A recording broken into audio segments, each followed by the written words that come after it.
exciting day on day 2 of India Retail Forum, and the excitement continues as we get into, well, we're going to talk about food and grocery retail. It's the CEO's conclave. They're going to share what their views are on the growth of the industry.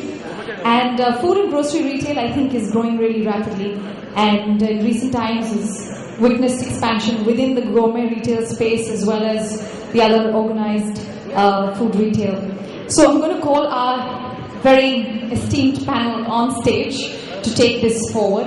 I'd like to invite Ashutosh Chakradev, Chief Merchandising Officer, Hypercity; Devendra Chawla, President, Food Bazaar; Jamshed Dabu, CEO, Trent Hypermarkets; Kingshuk Basu, ED Operations, Spencer's Retail; Lakshmi Chand Gada, Owner, Society Stores; Murali Krishnan, CEO, Nilgiris; Rajiv Anand, Director, Europark; Rodrigo Blanco, Commercial Counselor, Mexican Trade Commission, Pro Mexico; Sachin Tagra, Vice President, Business Development, Loyalty One; Shubhanshu Pani, MD, Retail, Jones Lang LaSalle; and our session leader and moderator, Mohit Khattar, MD, Godrej Nature's Basket.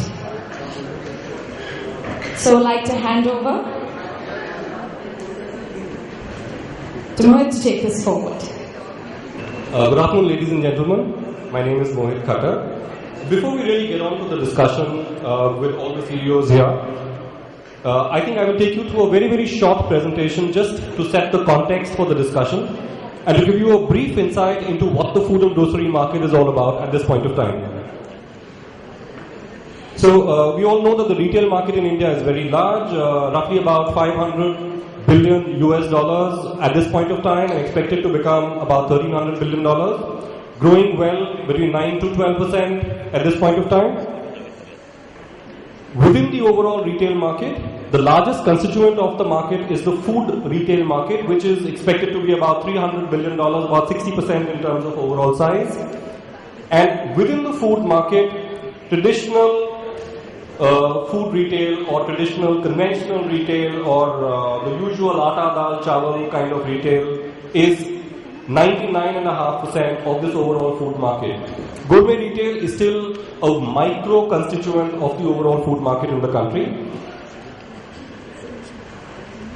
The only good news is that while both segments of the market, the conventional food retail as well as the gourmet food retail, are both growing at a very healthy pace, gourmet food retail, by virtue of its very small size, is growing at a faster clip as compared to the regular market. There are, of course, within the gourmet food retail, there are parts like pastas and noodles and cheese and wines, etc., which are growing at a much faster clip as compared to the overall market. But as you would understand, these contribute to a very, very minuscule percentage of the overall food market.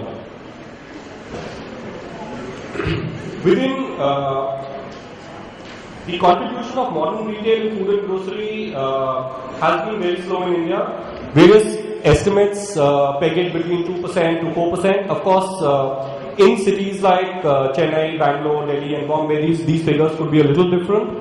But I think the point remains that the potential for organized food retail to grow in this country is still immense, because at a national level this figure remains very, very low. In terms of modern food, in terms of modern retail penetration in gourmet food, the figures are possibly much more healthier. I don't have any published estimate, but here the numbers could differ from about 40 to 50% of the entire gourmet food retail to possibly even larger.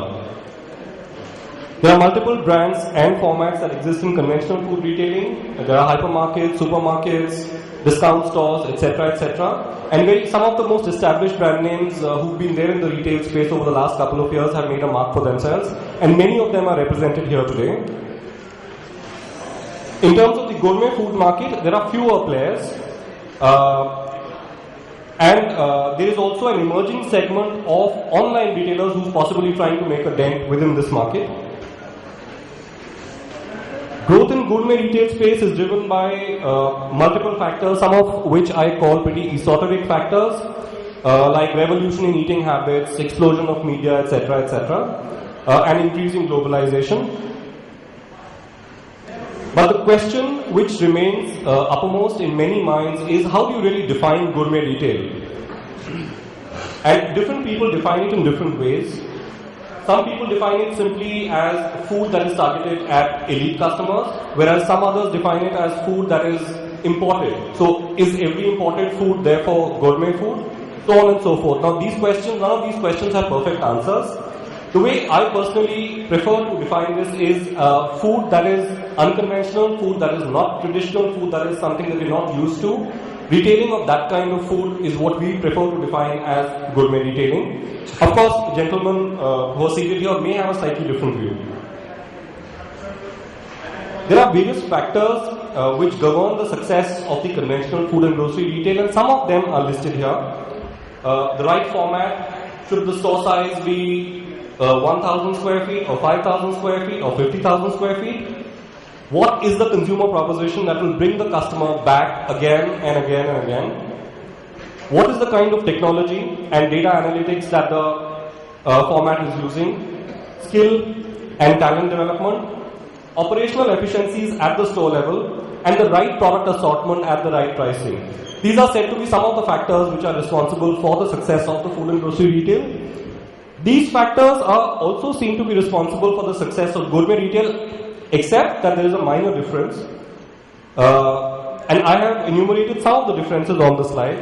So for example, if it's consumer proposition, it's really about the thought of providing a superior experience to the customer becomes a little bit more relevant in the case of a gourmet retail than it is in the case of possibly conventional retail. Knowing the customer and really understanding the customer and the customer's habits becomes again far more critical in the case of gourmet retail, so on and so forth. And some of this we will debate as we go along with the discussion. The challenges for both types of formats, for both types of conventional as well as gourmet food retailing are multifold, and these are things that we have heard over many years from many different people. These are not new. So today, in this discussion, we would like to focus on what is conventional and gourmet retail, what is supply, and what are the various other aspects that kind of constrain our businesses and, if resolved, can help us grow and realize the potential that this segment really offers.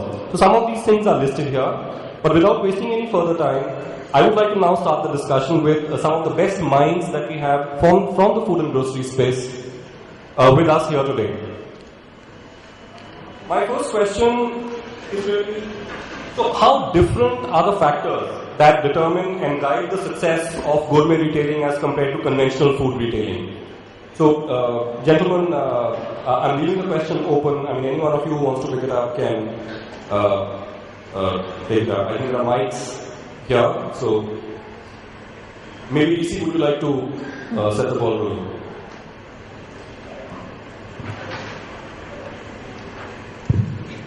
See, I think, let me draw an analogy with hotels.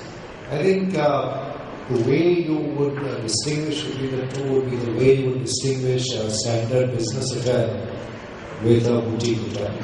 And to my mind, when we look at gourmet retailing versus conventional retailing, I think it's not merely the products that we offer to consumers which will determine the difference, but the entire retailing experience which then defines whether it's one kind of shopping or another kind of shopping.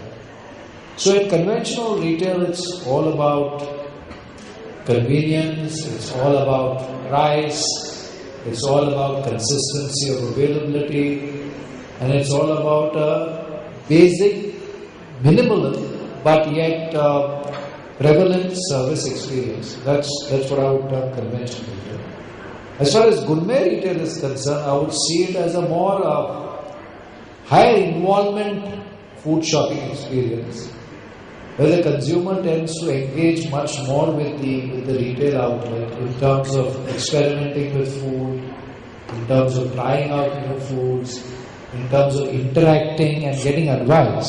So I go to Nature's Basket very often to get advice on what kind of cheese I want, what kind of ham I want, what kind of wine I should buy.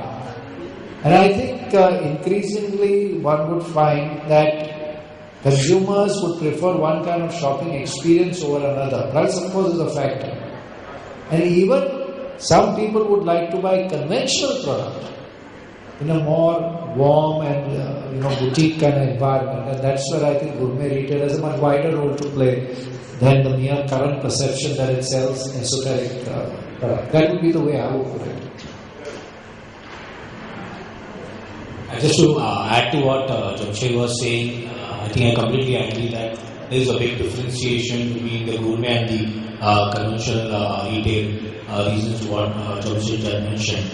But having done the gourmet retail format a few years back at Hypercity and now running the conventional Hypercity hypermarket format, there's one thing that I like to add is it's not really very difficult to merge both of them together and provide the experience and the product offering of a gourmet retail into a conventional hypermarket. While doing vice versa might not be true. So when you open the gourmet store and when we kind of experience that we are not getting enough throughputs and volumes in it, we put in a few high-end conventional products, if I have to put it that way, but didn't work for us. But now having had gourmet sections within our store, we are continuously seeing that business grow more and more. So a bit of the experience, a lot of the product provided in a hypermarket format, I think works fantastically well and gives access to a conventional format to the elite customer base or the high shopping customer base, which would typically visit stores like gourmet stores like Nature's Basket. We have a food bazaar stores and food hall, and when you segment in the good, better, best to add to what the panelists said, Jamshed gave an example of a hotel and a boutique, and I completely concur. The way we look at it, it's like in fashion, what we call haute couture. Actually, it's of the food. If the analogy is to be taken, it will be the haute cuisine. Another myth is that gourmet retail is new in India. I think it's been around for a very long time. Gourmet, and I agree with what Mohit said, there are various definitions and people think imported food or international food or expensive food is gourmet food. Of course all of that is, but there's a lot more to it. Even a Rajasthani dish like kale sangri, if you were to get it in Bengal or in South India, and if it were to be prepared with the natural ingredients fresh in the first preparation, would classify as a gourmet food for that customer. Even a Bengali sauce, even in oil, and I know this because I've spoken to many Bengali consumers, they have a brand of oil called mustard oil called Injin, and to get that in other state of Punjab or even in Gujarat is actually like a gourmet food. So it's been around for a very long time, but now with the influx of imported food, international food, all the television shows, TV show like TLC has 25 food shows, not to speak of the master chefs of the world, that it's becoming mainline, and a lot of people are trying their hand in cooking. A lot of people I know on a Sunday do occasional cooking. It does need a different experience, and that's why retailers are trying to differentiate with like acrylic shelf and cane baskets and wooden floor, wooden shelves. It keeps the product warm and yellow light. And I think as we evolve, there's only one way for gourmet food, which is only going up. Because as incomes go up and people do better, you can buy from 5 shirts in a wardrobe, you could have 20 shirts. From 2 pair of shoes, you could have 10 pair of shoes, but you can't really eat double than what you were eating. So in fact, it's the reverse. The portion size comes down, but the quality of food and the fine food goes up. So it's the premiumness which takes over and the size remains actually smaller. So I think it's going to really go up. Most of you have spoken about, let's say, better experience, better product differentiation, etc., etc. And in some way, both Jamshed and Ashutosh also spoke about, let's say, a format which is a shop-in-shop. So you are providing both the conventional food as well as more, let's say, the relatively more esoteric kind of food. So is that what you are saying or endorsing as an ideal format, or would you believe that there is a separate space, there is a separate market for standalone gourmet stores as well? Mohit, if I can take that. Yeah, I was just thinking, you just touched it. So we have been talking about gourmet as an add-on to conventional. But if you think of gourmet retailer in himself, on his own, I think he's going to run into a number of differences with the conventional retailer. I'll just try to recap them quickly. A building scale, you'll have to be standalones. They have to get their supplier community very excited. New product innovation. They have to be ahead of the game in that. It's going to be a higher cost model, so they have to be very smart about commanding a premium price. So all of these, are starting points. And think of the retailer capability. He has to be more hands-on and involved in food sciences, food innovation, running food lab. So a lot of these things he'll have to build into his business. This is thought starter. Just to add to this, I think you have to first decide what is your role. So you first decide what is the role that you are playing in the segment. So if you are a destination store for gourmet, then standalone makes sense. If you are a convenience store, the whole proposition is different because convenience means everything which a consumer wants to get in life. So I think the two models have to be approached differently. Whether or not one is sustainable or not is a different ballgame altogether, because when you decided to be a gourmet store, you would be in catchments which can afford a gourmet store. When you're in a convenience format, you will be all across. So the sheer scale is very, very different. The sheer store dynamics in terms of the kind of people you recruit in the gourmet store, I think would be very different from what you have in a convenience format, because in a convenience format, the customer largely knows what he wants. In a gourmet store, it's good to guide the customer, especially when you're going for cuisine-led. I think it's the point Jamshed was trying to make. Yeah, so clearly the two are very different in terms of the challenges. So I think the role that you play is very important. So in a convenience format, so I am part of Bakeries, we address premium customers. So in a catchment which is premium, we do aggressively promote gourmet, but it is part of spread across the store in various categories. While gourmet store is a gourmet store, is all. So clearly there are two different propositions. I think a convenience store has far higher footfalls, smaller ticket size, while gourmet store may be lesser ticket size or higher ticket size. So in terms of economics, I guess both should work, especially in a market like India, which is clearly growing. Leaving this gourmet aside, right? I guess as retailers, each one of us has seen pretty challenging times over the last couple of years. While we've seen growth, we've also seen the fact that profits are not so easy to come by.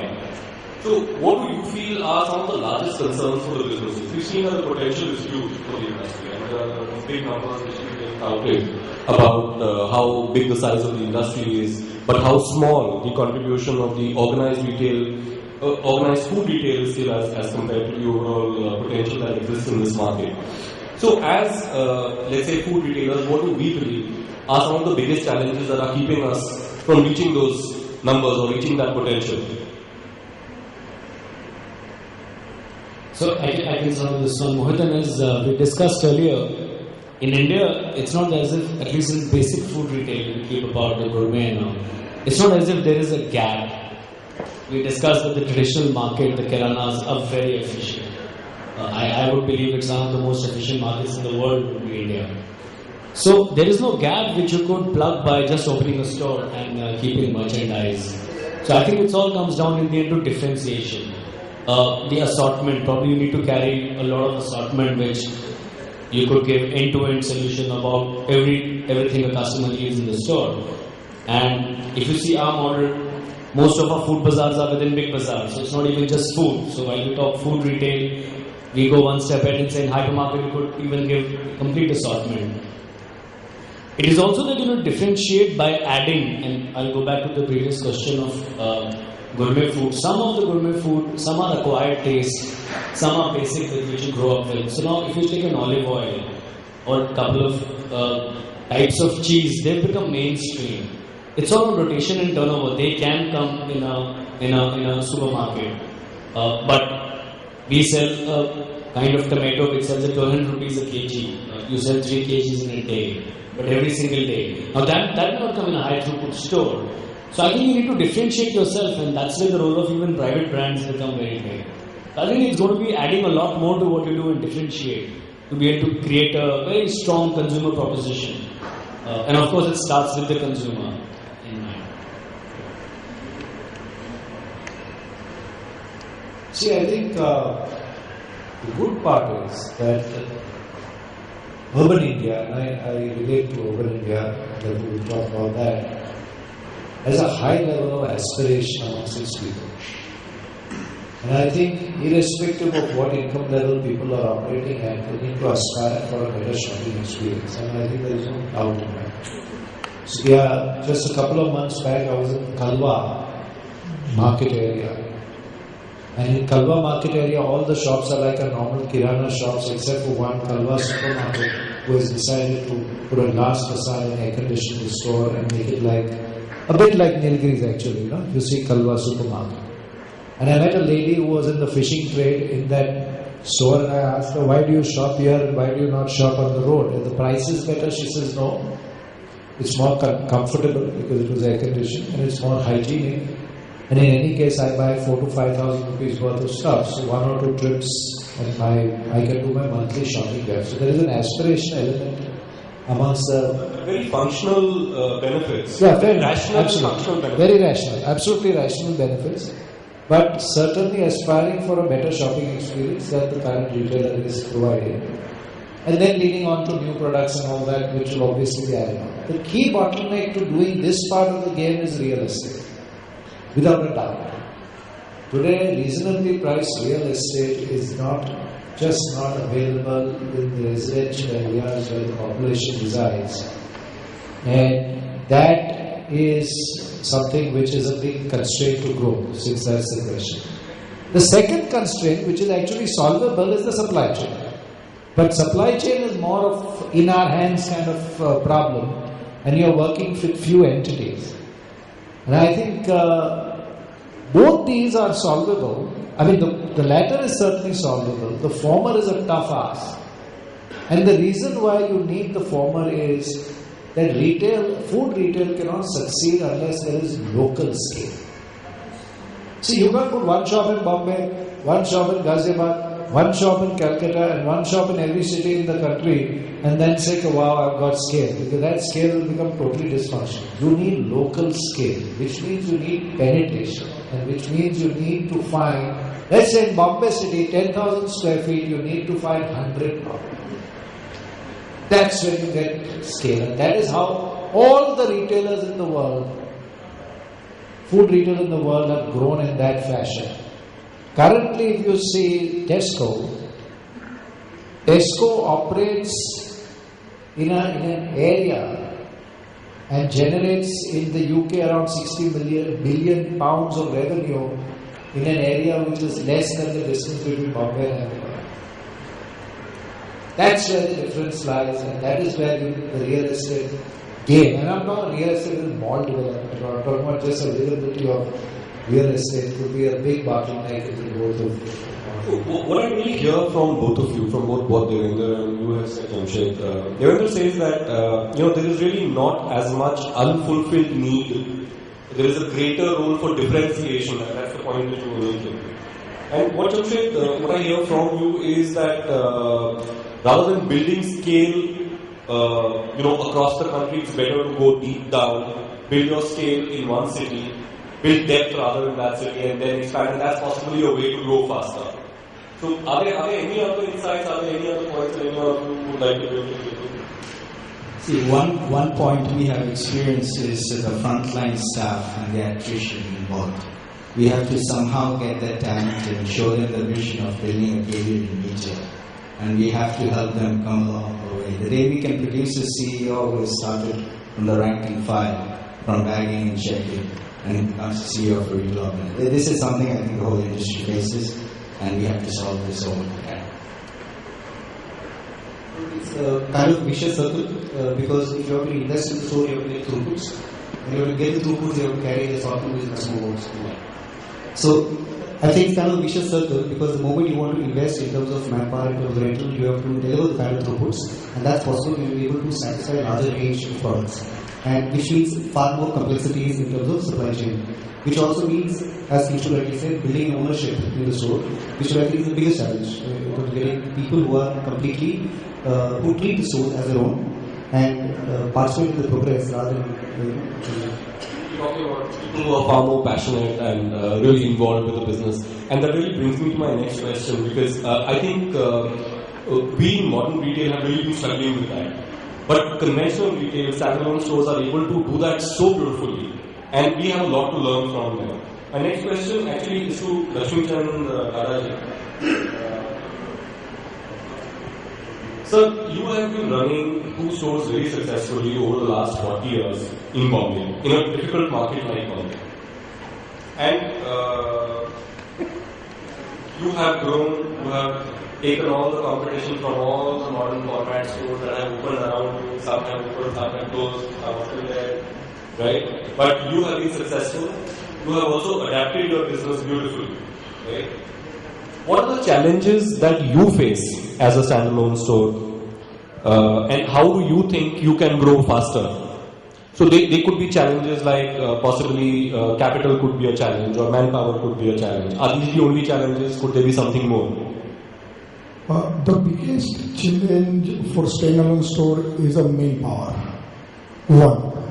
We are not more worried about the outside competition because service is a key factor for us. हम हमारे customer को इतनी अच्छी service देते हैं कि 99% वो मैं छोड़ के ना आए. But again main power is a की issue.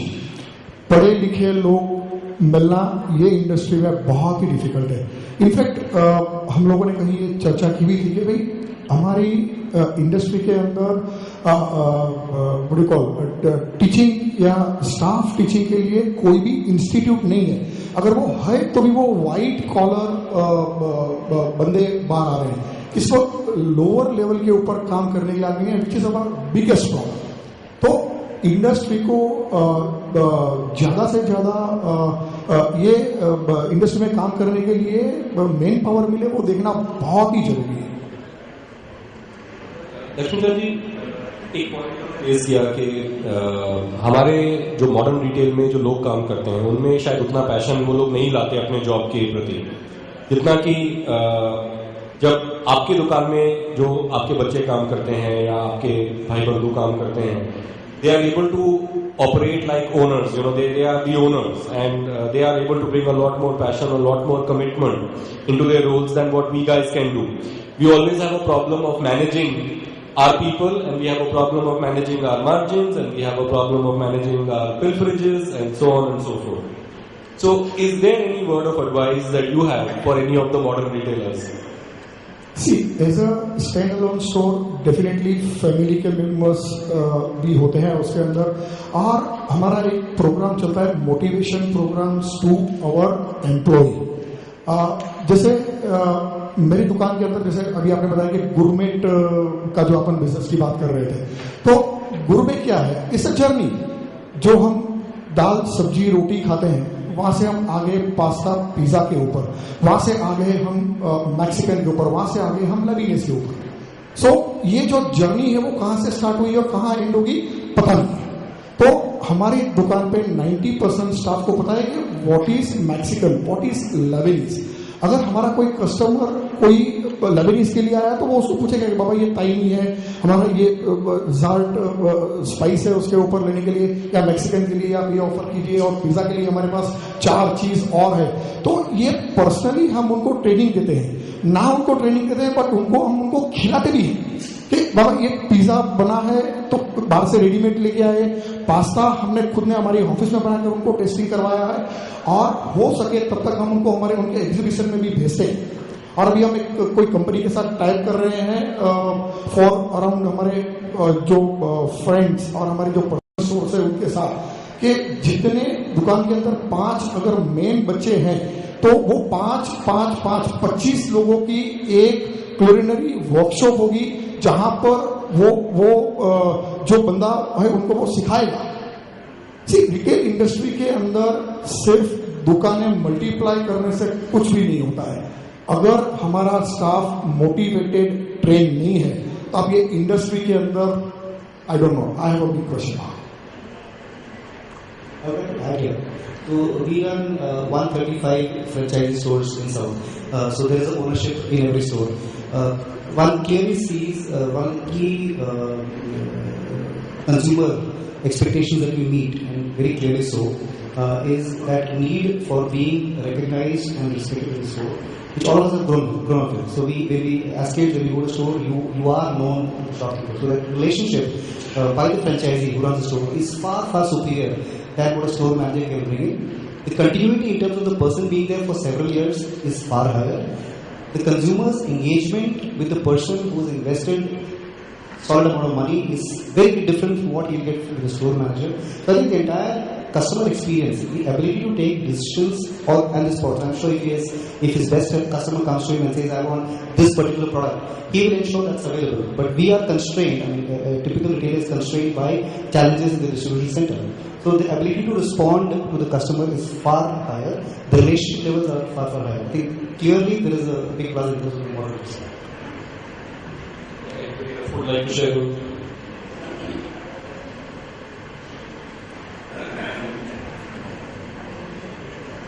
Look, next issue. Location is one of the most important things in retail. They say that if success depends on location, we've heard this multiple times. And as players in the retail field, you us to zero in on the right locations. So, both my questions, both to Ranshu and to Rajiv Anand. As players in the real estate field or as small developers, what do you feel are the opportunity areas for food retail? Where do you think the next big growth is going to come from? What do you think are the things that possibly food retailers could look at doing from a real estate perspective, which is different than what they may be doing now?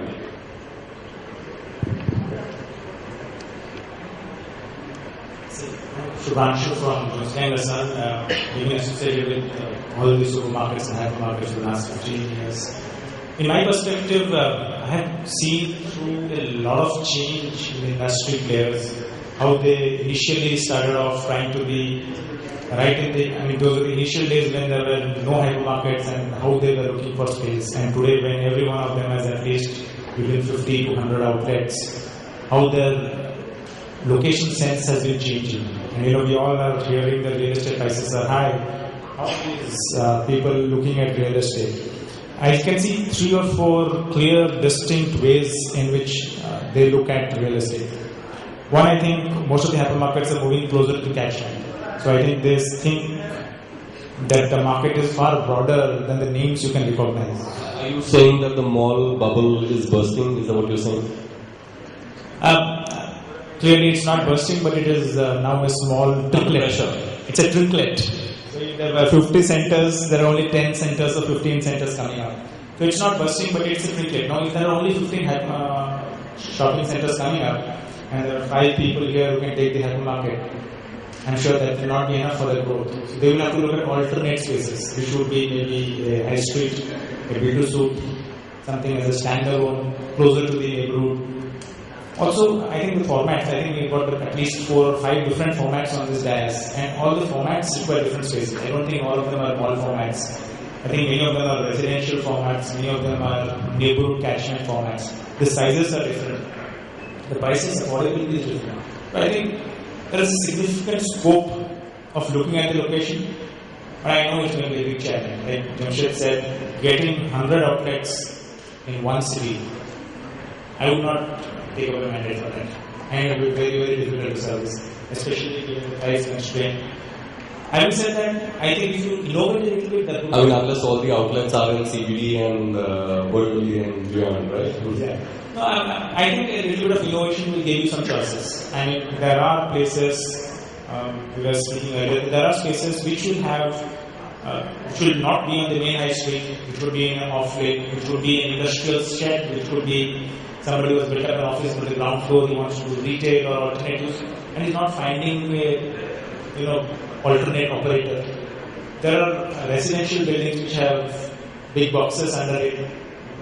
I think the operators have to be innovative. They should see and visualize the market which these locations can get. And some of these can come up at reasonable prices. Come to think of it, I think there are certain pockets, that is the central business districts or key residential catchments of the metros, which are that expensive and unaffordable. or maybe in the tier 2 cities sometimes could be unaffordable. But there's a vast market out there, and we are still, as you said, 1% penetrated, 99% to go. It's a big market out there, and you don't need to start from the most expensive real estate. You can always start from the affordable real estate where you find the catchment around there. I think that these places should be built for retail. They should not be adapted to retail. Actually, you're right. The experience of many food retailers currently may not have been all consistent and all good. Yes. So, any insights that you can share as to what is really the difference that, let's say, mall developers can make? I think firstly, if you are, what we look at it is providing infrastructure for retail. We won't term it as malls. Infrastructure for retail would basically mean how the experience for the consumer. Because at the end of the day, it's the consumer who's driving your business. It's not really, yes, it could be location, it could be, or any of these points. But if the experience is well done, or it's well perceived by the consumer, you will find them returning back to you. Now, this would start with the essence of how you move into the place. What sort of parking facilities are available, how a retailer actually fills his shelf space, docking bays, how they're coming in, how the goods are moving out, how it is going into refrigeration. From refrigeration, a seamless flow to the cash shelves, the number of cash shelves, things like aisle spaces. Normally we see today, because of the price constraint, you have aisle spaces of, let's say, a meter and a half. So we have to join hands with them, provide them the infrastructure, and offset our rentals for them so that they can survive. Because if they don't have that sustenance, it's really not going to work here. Fair one. I have one more question, guys. Real estate costs are also the most significant contributor to the overall cost structure of retailers. I mean, the difference between profit and loss is very often the real estate cost that we are paying. Especially most of the retailers, because we open stores in areas where nobody else open stores. So is there any good news for us? I mean, are real estate prices coming down? Are models that are available that we can possibly look at? I think the good news is that even though you're thinking that the real estate price is high, honestly speaking, most of the hypermarkets in the shopping centers are at a hugely subsidized price than to the actual cost of real estate plus the cost of construction. Just that. Maybe the difference is that the developer is looking at a 10-year period for breaking even, and he has to look at 15 or 18 years to make it more sweet for him. It's already subsidized. And that is the reason why the rest of the space is leased at a far higher rate. You're always around $1 when everybody else is at $4 price. And that's how the developer averages his returns. But having said that, I think there are many strategies. One of these strategies we discussed was looking at alternate spaces, off main market spaces. I've seen hypermarkets look at lower ground, first floors, first and second combination, second and third combinations if you give them travelators. I don't know some of them. I don't know the success of whether the formats operate and if the travel proposition for the customer lets these stores get that profitable. But retailers have been experimenting with these type of formats across the country. Developers have been supportive. A lot of gourmet stores agree and take up higher floors. And I'm sure the developer realizes that he wants that premium product in his center and it will bring a different kind of clientele, and he supports the format in whatever way he can on the price. Apart from that, I'm sure we could do a lot of structuring type of initiatives where the rents are staggered and they don't hit you on the first and the second year. You need a year or two to stabilize. They could be part of a development where you become the anchor, and the entire center revolves around the hypermarket or the gourmet store. So various ways of structuring is possible. It's just a matter of the developer wanting to leverage on this basic product that is our infrastructure for the customer. Great, thanks, Shubhraju. Rodrigo, you represent an organization that is promoting the interest of, let's say, imported products into our country. You're representing Mexico, the Mexican trade body. Do you feel that there is something that needs to be done either at the governmental policy level, regulatory level, in terms of lowering the challenges that food retailers face? One. And two, are there any learnings that you can share with us or any insights that you may have from other parts of the world in terms of what you think food retailers in India can do to increase their rate of growth? See, we as a Mexican supporting body, what we try to do always is to help out the companies to explore the possibilities in different markets, in this case in India. So we always try to help them out with licensing with the government.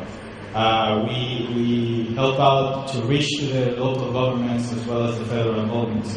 It is always complicated in both ways. Whenever you go into a new country, it's always difficult because you don't only need to figure it out regarding the policies that are applying there, but you also need to understand the way that you have to apply for the policies. So it's a learning experience when you're investing or getting involved into a new market. In terms of the retail industries that we can share with you, at the moment we don't have any Mexican companies in the retail, in the food retailing, but we do have in entertainment. And basically, the Mexican companies at this point, what they're focusing, and that's something that we have been talking, is in the customer experience.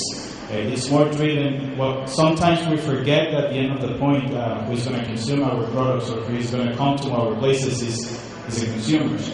So sometimes we're more driven into the industry than into the consumers itself. So the Mexican companies who are trying to improve in whatever they're going is the experience of the person who's going to the store or to the movie theater or to any of the places that we have. So we try to help them out to understand the culture, to understand how they can get involved with the end consumers that they're going to be working with. Right, but are there specific challenges that you face from the Indian side, from the Indian government side, or at a policy level that you believe could be worked upon? Sometimes the lack of information, to get the proper information is a little difficult. If you see, in some places you don't have single windows who can attend the investors who are coming here, or you don't have a government office who can help you out directly with the investment of the company. In some cases they're already gone, they invest, and when they have done the investment, that's when they receive the support of the government. So this is something that it's lacking there, but it's getting involved, because if you see now, India is having more investments from the international market, so it's getting better. And have, let's say specifically talking about Mexican companies, do you think Mexican companies have done enough work in India to promote the kind of food that they sell? Not as we want to, because we want to have a huge presence of Mexican products in here. At the moment, we only have, in terms of foods, we only have 3 brands. One of them you will find it in most of the retail stores. Well, 2 of them you will find it in most of the retail stores, Mission Foods and La Costeña. And then we have another one who is manufacturing here and trying to reach to the Indian market, according to the taste of the Indian market, trying to Indianize the product, which is grapefruits, and all of them are doing pretty well. Apart from that, we also have the alcoholic beverages, which all of you know, tequila and beer, which is also manufactured in Mexico. We're pretty aggressive here. Thank you so much. You wanted to say something? From this, think of what the government can do positively. I've seen examples where the planning authorities, we do a lot of planning in India as well, where we demarcate residential zones, commercial zones, we demarcate special areas for hospitals and amenities. I think the government still doesn't think of retail as an infrastructure. I think the day they start thinking of retail as an infrastructure or as an amenity, then a lot of these amenity spaces will be looked upon differently. Developers who are developing large developments will have to create specific zones where these amenities can be included. And obviously, it will be better priced than currently. Currently, in the absence of a reservation, they treat it as commercial, and then it becomes a marketable commodity. Once you have a reservation, then the price becomes what is affordable. So that type of reservation is something which happens in quite a few countries. In other countries like in the US or maybe some sections in Europe, this kind of reservations of plots happens for specific purposes. Only for retail. And that is how retail gets those corner properties or the junctions and the nodes, because it's marked for consumption, it's marked for easier access and serving larger parts of the country. Thank you.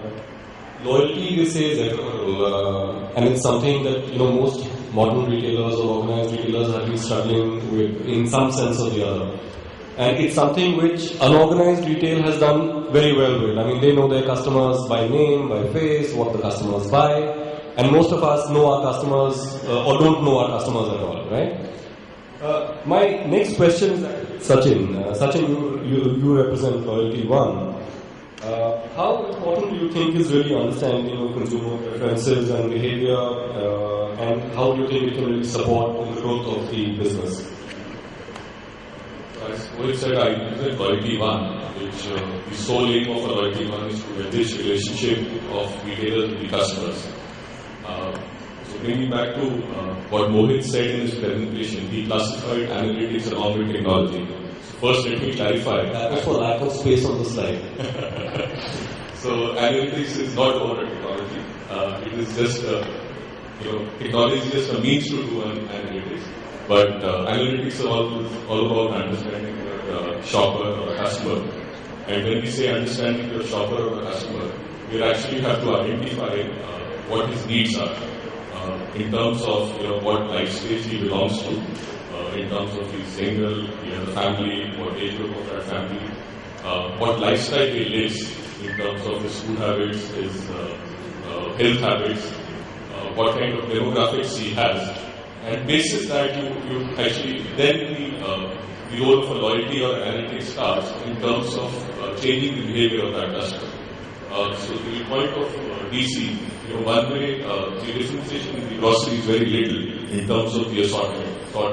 Leaving the gourmet side, the assortment is very similar among the retailers in a grocery category.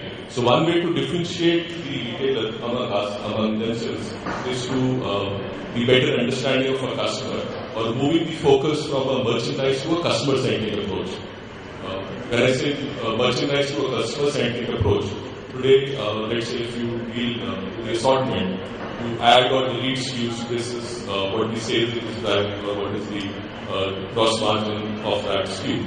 But the customer-centric view can be, how important is that SKU to my the high-value customer or my most important customer? So you have to start taking decisions between merchandise and a customer there. So the focus is coming to a customer. Similarly, when it comes to a price, the pricing of these SKUs is based on what is the cost of goods, how the competition is pricing it, index to the competition.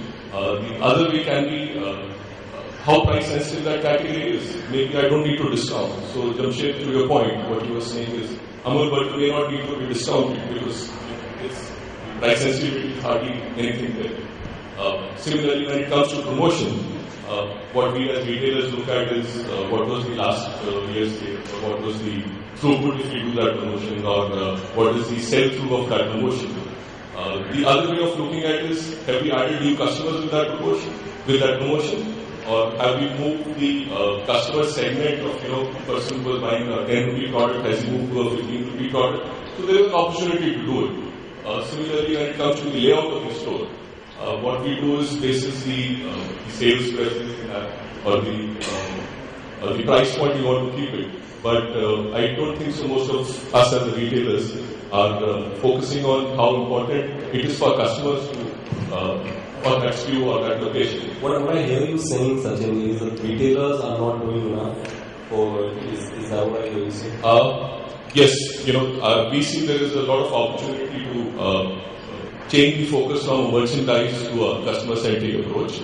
India still, we are learning in this space. Over the last 7-8 years, there have been changes in the way we deal with the customers or the way our merchandising is dead, but there is still a lot of opportunity to get it done. So, as retailers, I'm sure we must be having our constraints, right? So, maybe some of you can elaborate. So to add to what Sachin said, and so in the manner of speaking, when I said that the assortment is very similar, only gourmet or private brands, it's just to set a context. The fact is that any modern retail supermarket would carry 6, 7, 8,000 SKUs, and you know that well, and you give them complete choice, which itself can be differentiation and can build loyalty.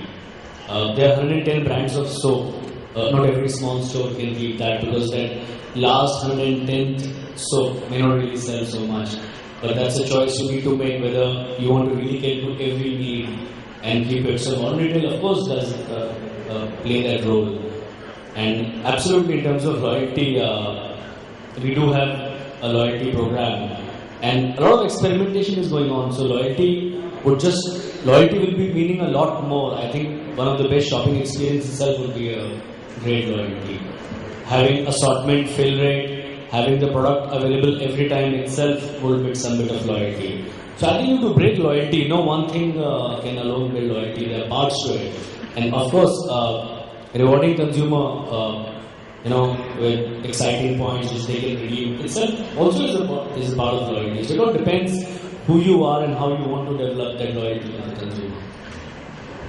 Just to add to that, yesterday I was having some discussion, and people said, now we know exactly what the cost of a retail is, almost there. The only way we can become profitable by increasing the revenue, by increasing the turnover. So one way of doing that is actually focusing on the customer and driving the profitability at a customer level. So if the focus goes to a customer, then there is an opportunity to increase the throughput through that space, which I think can be one way of driving that business in food and grocery. Yeah, absolutely, Sachin. I think loyalty is as important for any retailer as it would be because it is your business also. Because one of the biggest fundamental reasons is the cost of acquiring or keeping or retaining a loyal customer is much lesser than the cost of acquiring a new customer. Second, when you are talking to a loyal customer, you are talking to him with a lot of information and intelligence. So when you talk to him, your conversion are far higher than you are talking to an open mass. I don't think that loyalty is not important. I think it's important to every retailer, and each of us sitting here have a very strong loyalty program.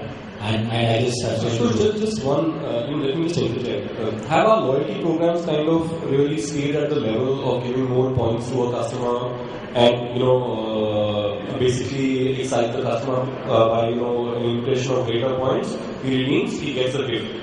Does it stay at that level or does it get into analytics? No, I think understanding what the customer wants.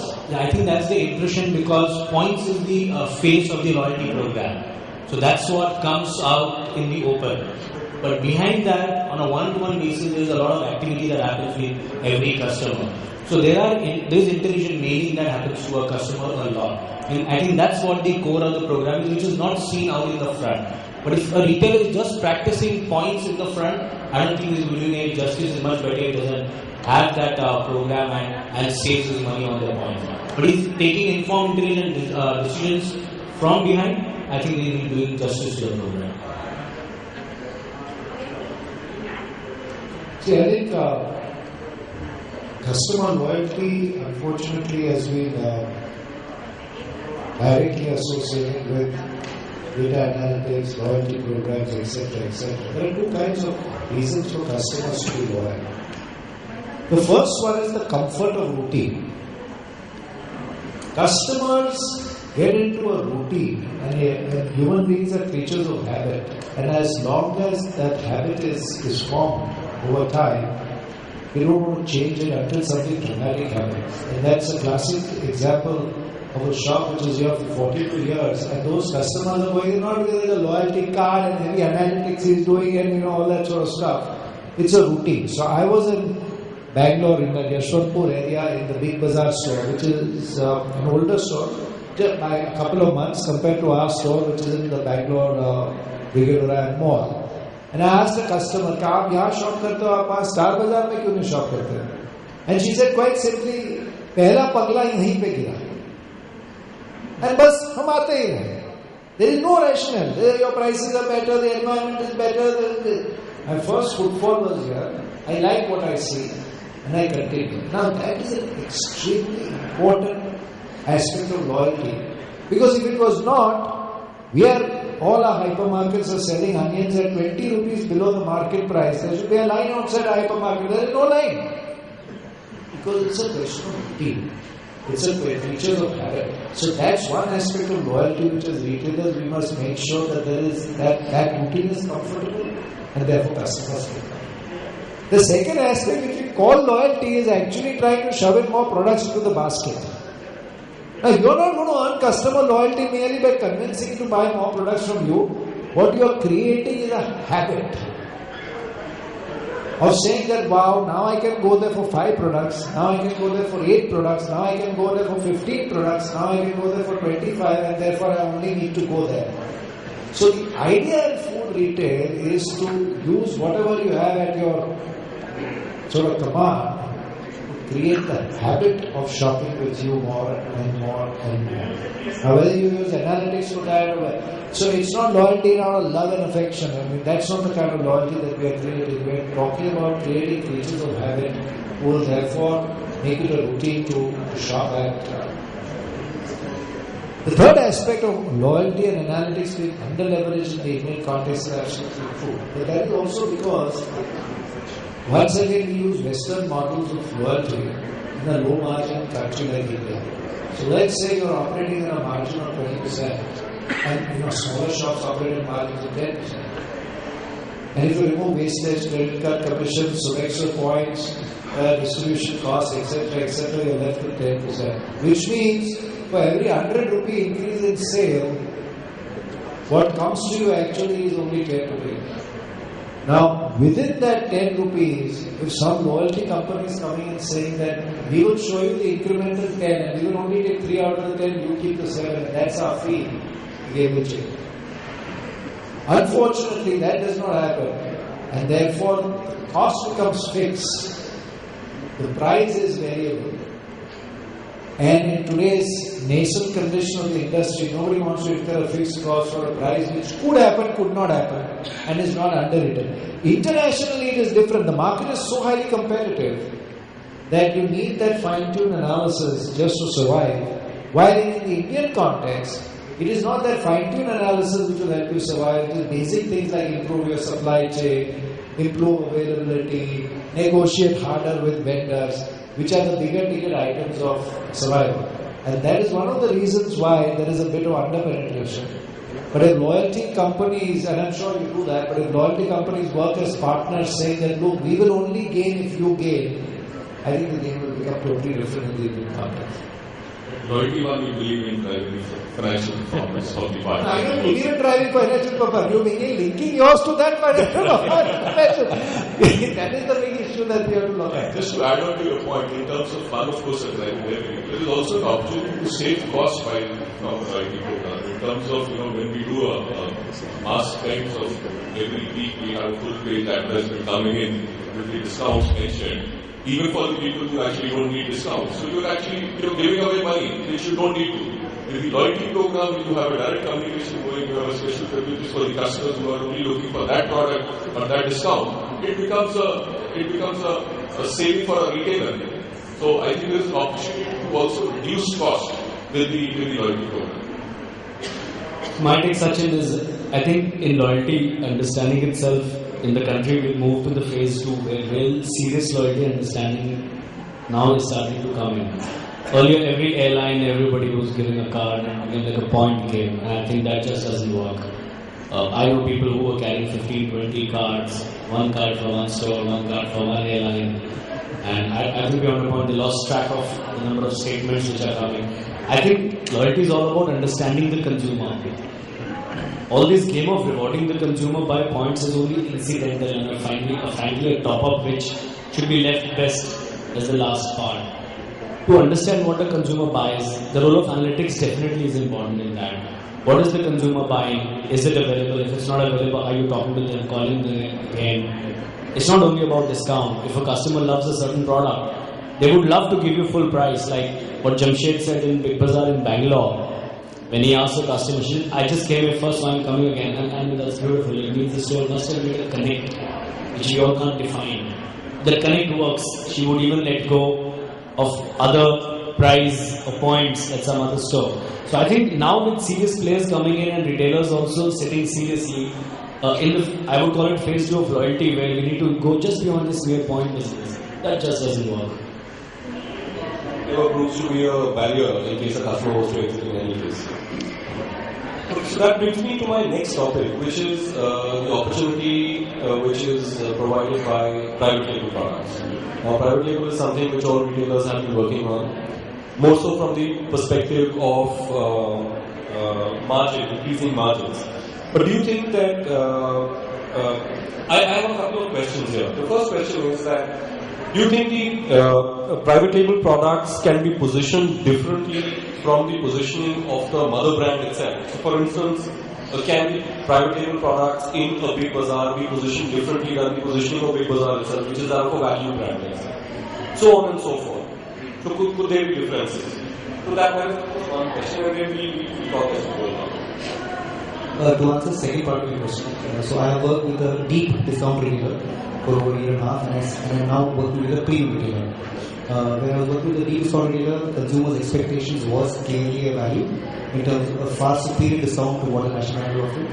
While with the present retailer, Nilgiris, we price higher than even some national brands.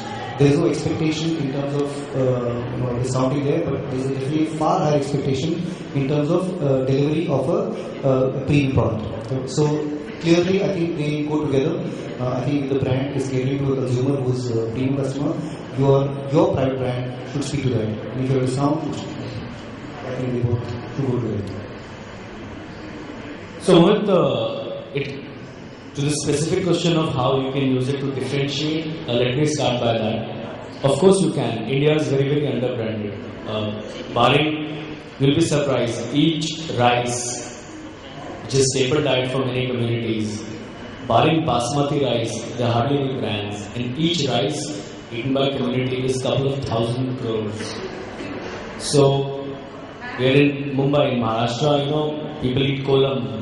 The various kind of kolam, Bada kolam, and they have Ambe Mohar, but where are the brands? So we are still living in a commodity world in food, and 30-40% of the business in grocery is commodity. If you take, again I'll come back to the example of a Bengali, all of us are moving, I don't know, we all came from out of Mumbai, I am from North, and I'm sure all of us, we have come from different cities, many of us. We don't get a native food. And then itself, it becomes a gourmet food, because to get your own native food in the original authentic form is classified also as gourmet food. So, if a Bengali goes to Ludhiana and get transferred in a job, he won't get kasundi. I'll give you a classic example. There's a rice called Ambe Mohar rice.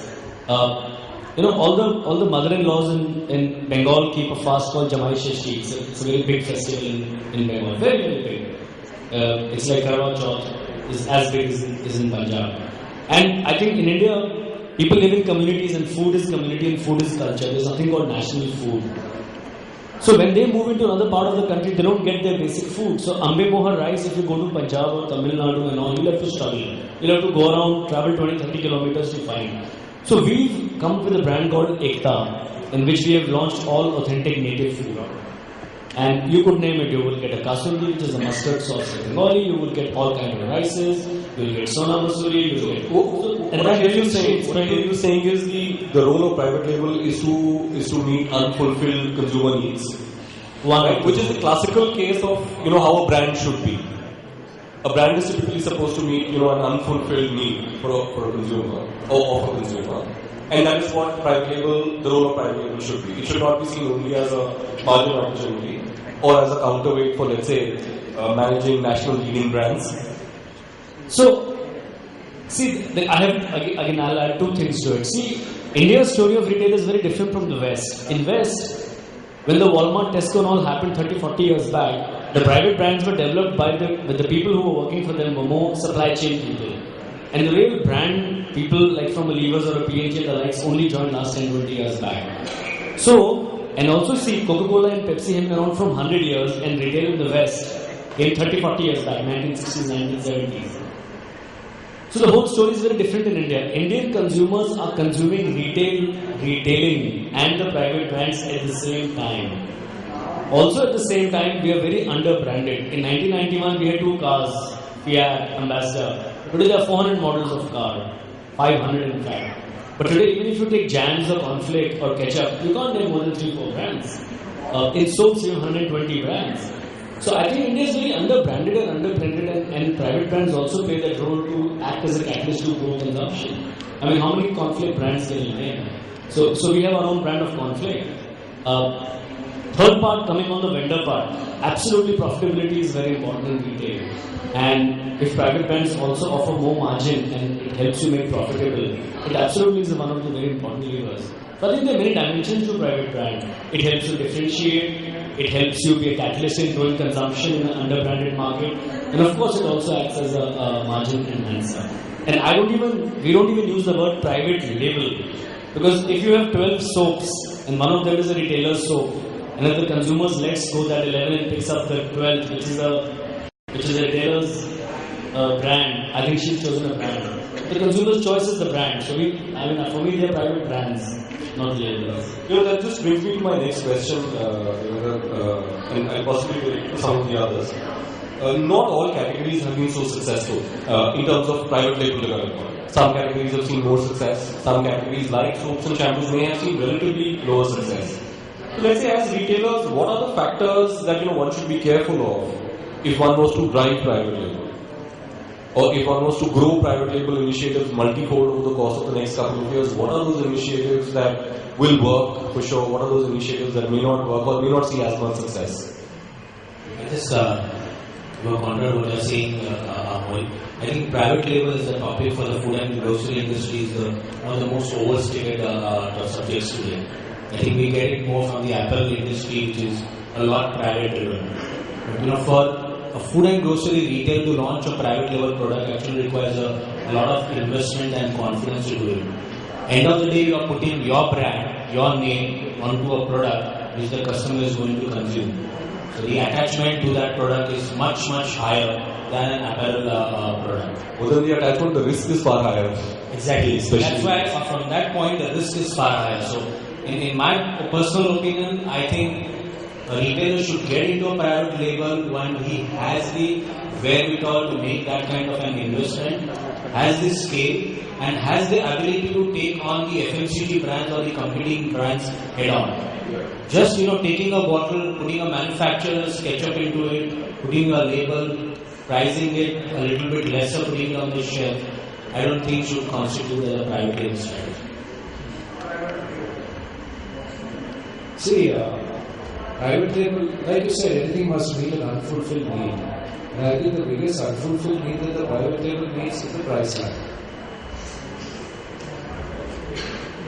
Other than the private label that we talked about, which is of course meeting another unfulfilled need, which is basically not a product not available in the market.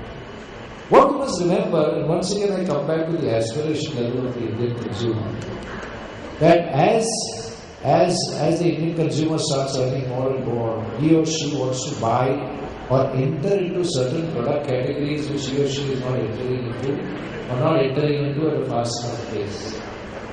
In the Indian context, unfortunately, the availability of tertiary brands is not very strong.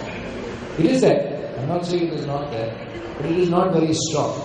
So, for example, if I want to enter into a ketchup segment, as a consumer, I want to get into bottled ketchup. Now my children are seeing ads on TV, we need to get into a bottled ketchup. I don't have a choice but to buy the leading brand. That's unfortunately the case in the Indian context. There are not 5 tertiary brands available and I pick up the cheapest one to get into the market. The second thing is that the consumer who is entering into this space is a consumer who cannot afford to waste money on an unknown product. So even if a tertiary brand is available, the consumer would want to play safe because the last thing you want to be is a housewife on a budget buying a product and then going home and finding that, oops, my children don't like it or my husband doesn't like it. And therefore the consumer tends to once again want to play safe and buy the leading brand.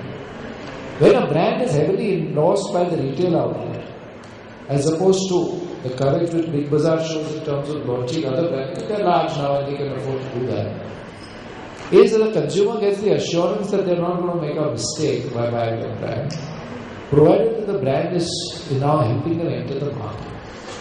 And to that extent, if he wants to broad base the appeal of modern retail, what does modern retail bring to the consumer?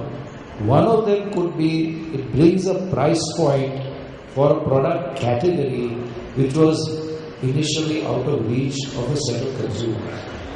That's one role of what we would call store brands. And I agree with you, the word private label is not really, it's a store brand. And you will be surprised that the amount of capacity which is available in the Indian market in terms of manufacturing today is such that even if you don't have scale, you can get quality. So in Star Bazaar, and I don't want this to become a Star Bazaar discussion, we sell ketchup which has 33% tomato pulp against Kissan which has 24% now. That is outrageous, 24% tomato pulp. We sell at a price which is 25 rupees cheaper than Kissan and we make more money. So that means it is possible to give that entry point. And the reason why that you go to any of these supermarkets and small supermarkets, you will find a plethora of tertiary brands which are selling today. Like our soap is a classic case if you go into these stores. And I think we need, it is our duty to offer to the Indian consumer price points which are not existent in the market today. And I think that's the biggest role a private brand, as it were, can play. The other, of course, being unfulfilled demand for markets in the music sector. Just quickly wanted to add on all this. It's true, it can be a margin enhancer. It offers more options, fills gaps, opening price points. But in my mind, if you really have a very differentiated and superlative private label program and your customer likes it, the only place she can buy it is coming back to your store. So that's where I think the program has moved overseas. An ultimate test of a private brand would become generating loyalty for your stores. So that's another role they will play. Well said. Just want to bring a perspective here. I think I'm the only one here who was first a brand and then a retailer. So Weeklies has been there for over 100 years. We have been a brand for a long time and fairly established brand. So we got into retailing almost 18 years after that. So we're fortunate to start with a private label brand, which was definitely very, very strong and was in demand.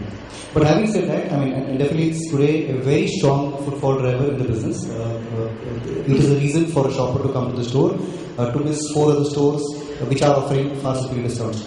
But having said that, as we move to the private label category, when you look at the new categories, and this is to answer your question on which category, what are the learnings, clearly the areas which are, so I will not fight a national brand, because I think it's foolish to fight a national brand in the new categories, and they do a great job of growing the category. I only have to take a share of that. We recently launched something called gingery oil. We could have gone into several other oils which have huge volumes. Gingery oil is a traditional oil. Nilgiris is not known as a oil manufacturer. It is known as a dairy and bakery supplier. But we realized that there's only one strong brand in the market, and that one strong brand is a must-have in every kitchen. So it was a big test of the brand of Nilgiri brand to venture into that. We did that. Surprisingly, we realized as we launched that Nilgiri is now seen as a food company, and we actually were able to garner 25% of the local brand, which is a very established brand in the markets of Tamil Nadu and Kerala. So clearly, I think one, meeting the unmet demand in terms of product categories, entering into categories that are more impulse and not huge amount of loyalty which needs to be, and don't venture into brands where strong players are there. It's often said that private labels are used as a strategy to negotiate better margins. I'm not really sure if that's the right approach, because a national brand is a national brand. You can invest only that much. You may get 25% margin, but you rotate inventory once, and the national player rotates 3-4 times. You clearly manage to play the overall business. The customer comes to you for the entire assortment. So I think it's important to play the entire game. And there are enough and more national brands whom we can play against, one against the other to get the margins. Do we have time? I think we are almost out of time, so we would open the floor. If you have any questions, please feel free to ask.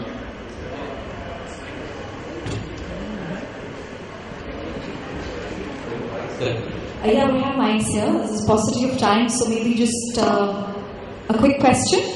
Yeah, sure. Hi, my name is Yuvraj. I'm from Knight Frank. So my question is to you, Mr. Mohit. Most retailers have a very set format in terms of opening stores. You know, they follow a set size and set layout. Nature's Basket has constantly surprised its audience by moving into big stores, sometimes moving into smaller stores. Is this something that has been a conscious effort on your end, or is this just because it's happening by default because of the lack of choice? Well, Nature's Basket, we've been very clear. We're not really governed by how many stores we want to open or where we want to open. If we believe that there is an opportunity in some area, and that's where our audience is, we go and open a store. In general, when we started with smaller size stores. As we have gone over the last couple of years, our store sizes have become larger, which is also a function of increasing confidence in the way we are running the business. So that's how the evolution has been, and nothing more and nothing less. Do you think this has really worked and changed the entire way of most? I mean, it's really becoming more and more better for stores like this to come to neighborhoods where other brands have been. Well, that's something which I heard Shubhranshu also say, that move to where your catchment is, move to where your consumer is. That's exactly what we've done. We opened stores where our consumers live. We've not gone really very far away from that. We've not really gone into the most successful malls of the country purely because we believe that our consumers may go there once in a way, but they're not really regular visitors of that place. And we prefer to stay in the residential catchments. Also, it's far more cost effective for us. So could I just request the panel for any sort of closing comments or summarizing of what your takeaways of this session were? Would you like to take this on?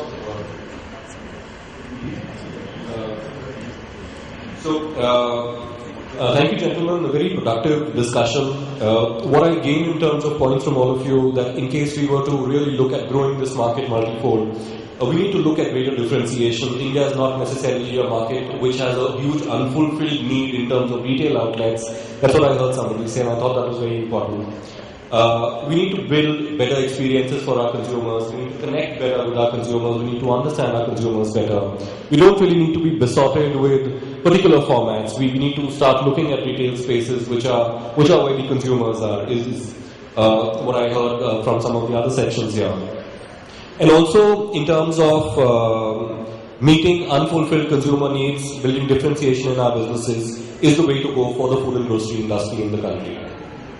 If anybody would like to add, that would be great. So that's it. Thank you all so much. Thank you very much. Come on, ladies and gentlemen, let's give them a huge round of applause.